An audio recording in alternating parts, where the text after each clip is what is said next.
થરાદમાં વિકાસ કામોનું ખાતમુહૂર્ત કરવામાં આવ્યું છે। વિધાનસભાના અધ્યક્ષના હસ્તે ખાતમુહૂર્ત કરાયું છે। થરાદમાં બાકી સોસાયટીઓનો પણ હવે નગરપાલિકામાં સમાવેશ કરાયો છે। 4 કરોડથી વધુના વિકાસ કામોનું ત્યાં ખાતમુહૂર્ત કરાયું છે।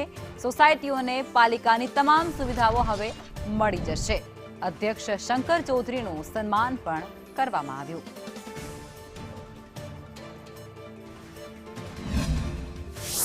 સુંદર સોસાયટી અને આ બાજુના બધી સોસાયટીઓ બાકી જે હતી જે નગરપાલિકાની અંદર પ્રથમ વખત સમાવેશ કરવામાં આવ્યો છે।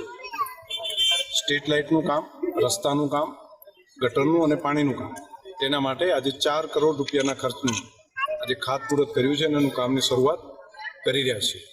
અહીંયા શહેરની સુવિધા આજે ગ્રામીણ વિસ્તાર જે હતો તેને પણ મળતી થાય।